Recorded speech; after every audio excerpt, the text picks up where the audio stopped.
Good morning girls. बेटा आज हम एक नया चैप्टर शुरू कर रहे हैं, विवर्तन। विवर्तन यानी कि डिफ्रैक्शन। तो इसकी पीडीएफ मैं आपको शेयर कर चुकी हूँ। सबसे पहले पाठ्यक्रम मतलब करिकुलम, इस चैप्टर में आपको करना क्या क्या है। एकल झिर्री के कारण विवर्तन, केंद्रीय उच्चिष्ट की चौड़ाई, सूक्ष्मदर्शी तथा दूरदर्शी की विभेदन क्षमता। कुछ बुक्स में सूक्ष्मदर्शी और दूरदर्शी की विभेदन क्षमता वाला जो टॉपिक है, ये जो आप ऑप्टिकल इंस्ट्रूमेंट आपने पढ़े हैं, सूक्ष्मदर्शी और दूरदर्शी वाला चैप्टर जहाँ पढ़ा है उसी चैप्टर में है और इस बुक में यहाँ पर है। तो आप दोनों में से कहीं पर भी आप इसे कर सकते हैं, ठीक है।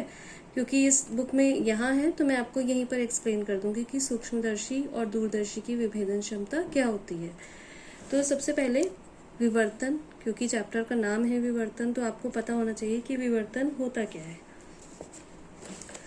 तो इस डायग्राम को देखते हैं।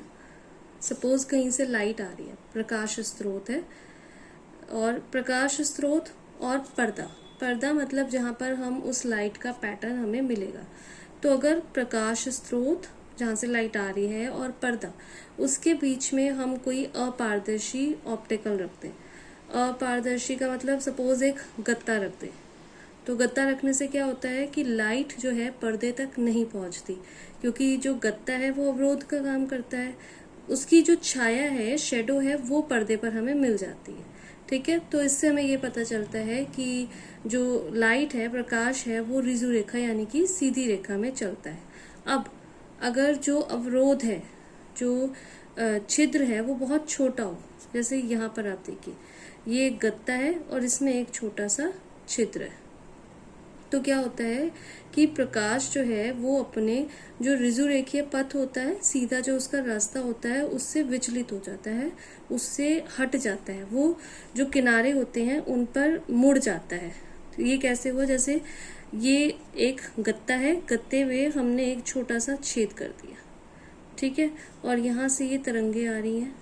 अब ये जो तरंगे हैं, इसमें से ऑलमोस्ट जो है तरंगों का पार्ट, वो तो इस गत्ते से क्या होगा, रिफ्लेक्ट होगा और वापस चला जाएगा, परावर्तित होकर वापस चला जाएगा। और छोटा सा जो भाग है, यहाँ से जो तरंगाग्र निकलेगा, तो क्या होगा, हाइगेन्स का आपने सिद्धांत पढ़ चुके हैं आप। तो हाइगेन्स के सिद्धांत के अनुसार ये जो छोटा सा छिद्र है, ये किसकी तरह काम करेगा, ये नए तरंग स्रोत की तरह काम करने लगेगा। और क्योंकि ये समतल तरंगाग्र है, तो इससे जो निकलेंगे वो कौन सा, जो तरंगाग्र निकलेगा वो कौन सा निकलेगा, गोलीय तरंगाग्र, ठीक है। तो इस छिद्र में से क्या निकलता है, गोलीय तरंगाग्र निकलता है। और ये कैसे, किस चाल से आगे बढ़ता है, जिस चाल से ये तरंगाग्र इस पर्दे पर आकर टकराया था, उसी चाल से ये गोलीय तरंगाग्र आगे बढ़ता है। तो क्या होता है कि छिद्र में से जब गुजरती हैं तरंगे, तो सीधी नहीं बल्कि ये मुड़ भी जाती हैं। इस घटना को बोलते हैं विवर्तन। अवरोध या छिद्र के तीक्ष्ण किनारों पर, यहाँ पर प्रकाश के आंशिक रूप से मुड़ने को क्या कहा जाता है, विवर्तन।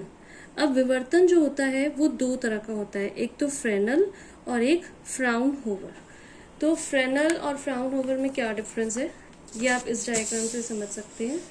ये है फ्रेनल विवर्तन। तो फ्रेनल विवर्तन में क्या होता है कि सोर्स मतलब जो प्रकाश स्रोत है और जो पर्दा है, इन दोनों की जो दूरी होगी अवरोध से, अवरोध जो बीच में ऑब्स्टिकल है, जो हमने बीच में एक रुकावट डाली है, तो प्रकाश स्रोत और पर्दा, इन दोनों की दूरी अवरोध से जो है वो बहुत सीमित होती है, ठीक है। तो इसमें इसे क्या कहते हैं, फ्रेनल विवर्तन। और एक और जो इम्पोर्टेंट चीज है वो ये कि इसमें जो है किसी लेंस का प्रयोग नहीं किया जाता। आप देख रहे हैं यहाँ से निकले तरंग स्रोत जो है, तरंगाग्र यहाँ पर पहुंची, इसने एक नए तरंग स्रोत की तरह कार्य किया, यहाँ से तरंगाग्र निकलने लग गए और यहाँ पर्दे तक पहुंच गए। ये है फ्रेनल विवर्तन। और फ्राउनहोफर में क्या होता है, फ्राउनहोफर में जो स्रोत है, प्रकाश स्रोत है या फिर चाहे पर्दा है, ये दोनों ही अवरोध से, रुकावट से अनंत दूरी पर होते हैं, ठीक है। और एक और इम्पॉर्टेंट चीज है कि इनमें हमें जो विवर्तन के पैटर्न हमें प्राप्त करने होते हैं, तो इसमें हम क्या करते हैं कि इसमें हम सोर्स और अवरोध, इनके बीच में भी एक लेंस लगाते हैं इसी तरीके से पर्दा और अवरोध, इनके बीच में भी एक लेंस हम लगाते हैं। एक लेंस नहीं, एक्चुअली दो लेंस का कॉम्बिनेशन है ये। तो इनको लगाते हैं और किस तरीके से रखते हैं हम इन दोनों लेंसों के जो स्रोत और पर्दा है, ये स्रोत सोर्स और ये जो पर्दा है, इसको हम कैसे रखते हैं, जो लेंस हैं उनके फोकल तलों में हम इनको रखते हैं। तो एक बार दोबारा मैं आपको बता दूं, फ्रेनेल विवर्तन में सोर्स और पर्दा दोनों अवरोध से सीमित दूरी में होते हैं और इसमें कोई लेंस का प्रयोग नहीं होता। और फ्राउनहोफर विवर्तन में सोर्स और पर्दा दोनों अवरोध से अनंत दूरी पे होते हैं और इनमें बीच में जो है लेंस भी लगता है। अवरोध और सोर्स के बीच में भी लेंस का कॉम्बिनेशन होता है।